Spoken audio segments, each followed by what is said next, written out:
Então, galera aqui do Buscando Sentido, uma ótima tarde, de finalizando aí a tarde da segunda-feira de Carnaval de 2023 e seguindo, né, nessas reflexões sobre o sentido da vida, sobre a felicidade.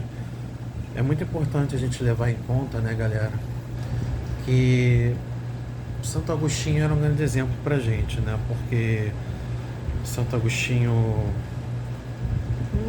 assim, o que a gente pode dizer dele é que era um coração inquieto, ele buscava, ele experimentava as ofertas do mundo e tal. Santa Mônica rezou durante mais de 30 anos pela conversão dele, né? Ele teve um filho de um relacionamento com uma mulher que não se deu diante. E quando ele descobriu Deus, ele disse: tarde te amei. E Santo Agostinho nos diz, né, que um livro dele, Confissões, se eu não me engano, ele diz que Deus que te criou sem o teu consentimento não quer te salvar sem o teu consentimento. Quer dizer, Deus coloca uma arma na nossa cabeça, nos obrigando a amá-lo. Entendeu? Né? É necessário a gente notar, a gente perceber que nós somos seres humanos, falhos, finitos, entendeu? Né? Com fragilidades. E ter a humildade de entender que com as nossas forças a gente não consegue, entendeu?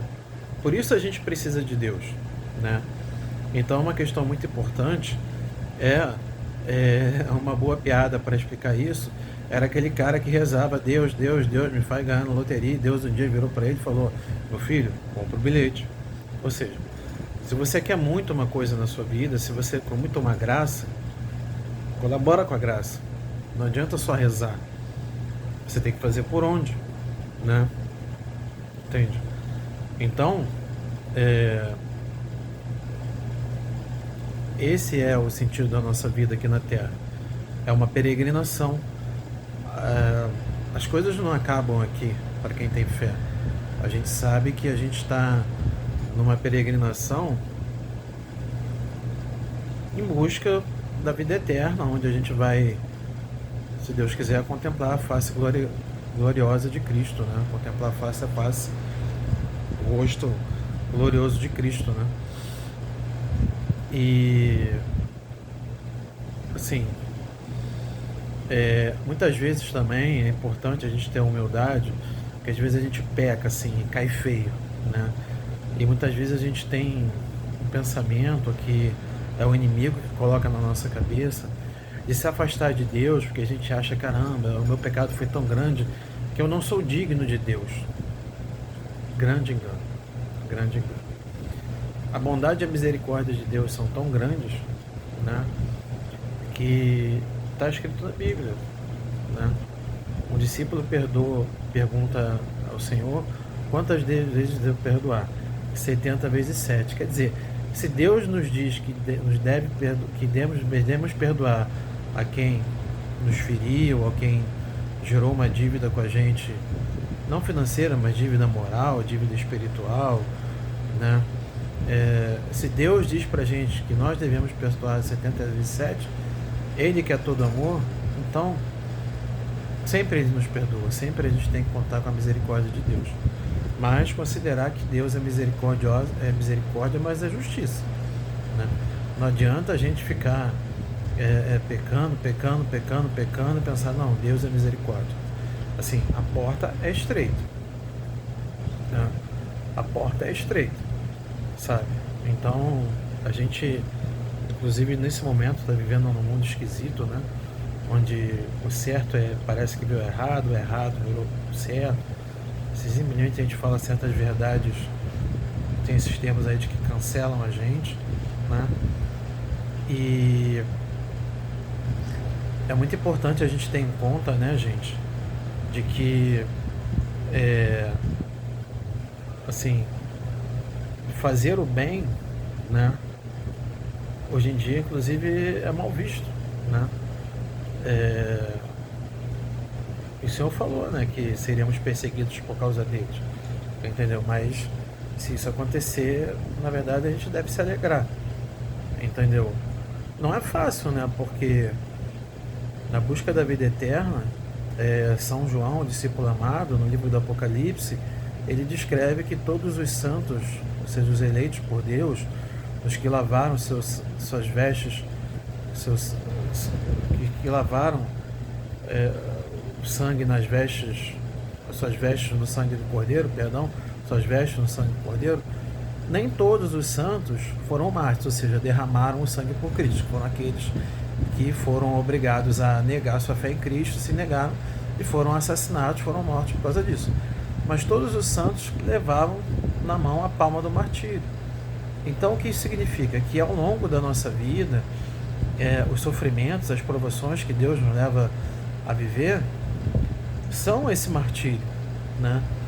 Mas a gente deve levar em conta também que muitas vezes existe dentro da igreja um rigorismo, que é uma coisa muito errada, que é uma super exigência, que às vezes assim tem comunidades que querem colocar exigências, sacrifícios, entendeu? No colo, no ombro dos outros irmãos, mas assim, as cruzes da nossa vida são algo muito pessoal, que a gente tem que silenciar o coração, né, em oração, escutar o que Deus quer de nós.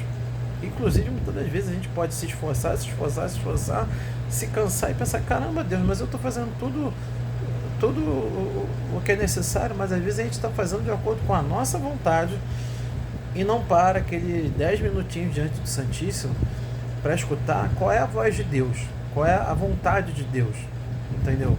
Então a gente tem que afinar a nossa vontade com a vontade de Deus. Não adianta você se desdobrar, você dar fazer salto mortal, fazer malabarismo, se você está fazendo segundo a tua vontade, entendeu? Às vezes você se esforça pra caramba, mas você parou para escutar, mas será que é isso que Deus quer de mim? Então às vezes a gente acha que santidade são grandes coisas, não, mas é naquele escondido da vida, no dia a dia, no ordinário, é ali que Deus vai nos santificar. É na fralda com cocô, desculpa o termo, do seu filho, que não é agradável trocar. Todas as tarefas domésticas, lavar, cozinhar, passar, lavar banheiro, que é uma coisa sacrificante. É ir e voltar do trabalho, pegar a condução lotada. Não é fazer aquelas coisas para receber reconhecimento. Não. É no escondido. No fundo, é entre você e Deus, não é entre você e os outros. Então, se a gente faz isso no nosso dia a dia com fidelidade, Deus nos recompensará, né? E assim, é muito importante também a gente ter em conta, no mundo materialista, no mundo globalizado, no mundo da internet que a gente vive hoje, a gente tem em conta das coisas do mundo que nos distraem, que a gente chama de sucedâneos ou substitutos, que sim, são atraentes, né? Mas que às vezes, muitas das vezes, estão aí para nos distrair. Então é muito importante sempre pedir a Deus que a gente tenha um coração, que a gente busque ir ao essencial. O que é o essencial? O essencial, como eu falei, você fazer as coisas que Deus te pede, né? Como eu falei, não adianta você fazer coisas mirabolantes se não é o que Deus pede. E dentro dessa questão da identidade, do autoconhecimento, assim, para você traçar uma estratégia de combate para se salvar, é importante você se conhecer, né? Se Cristo a gente precisa conhecer, porque como está escrito na literatura dos santos, na literatura da igreja, a gente não ama o que a gente não conhece, a gente para combater a nós mesmos, né, as nossas más inclinações, é preciso o autoconhecimento, o autodomínio, a direção de São Pedro, né? O acréscimo de uma virtude após a outra, a mansidão acrescentarás a temperança acrescentarás a paciência. É um degrau, são degraus que você vai subindo, né? E é muito importante você ter conhecimento do que são as paixões, do que são as concupiscências. As paixões, assim, aqueles nossos pecados de estimação, às vezes a ira, que é aquela irritabilidade, ou quando você estoura, quando pisam no teu calo na rua, quando uma pessoa na rua te ofende e você pensa, não, tipo assim, eu sou bom, mas não mexe comigo. Eu sou virtuoso, mas não me provoque.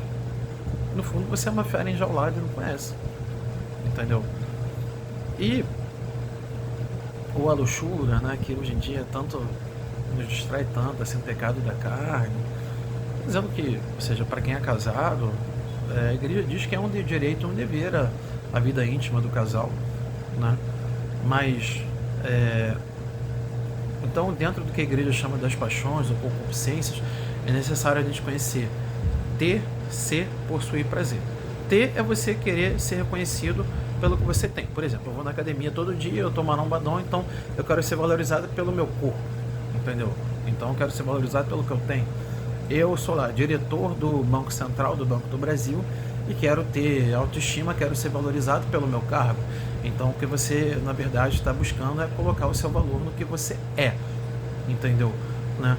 E possuir prazer é você colocar sua felicidade em ter um carro do ano, em ter uma casa na praia, que, enfim, ter um mínimo de conforto é digno, assim, é lícito, mas você não pode colocar a sua expectativa de felicidade nisso. Até porque um grande exemplo é Michael Jackson, que foi um dos homens mais ricos do mundo, mas não foi feliz porque não teve amor do pai, que nos aqueles ensaios do Jackson 5 batia de cinta nele, então ele não teve amor, entendeu? Então você pode ter tudo, mas se você não tem amor, você não tem felicidade. Esse é o nosso recado de hoje. Paz e bem, fiquem com Deus.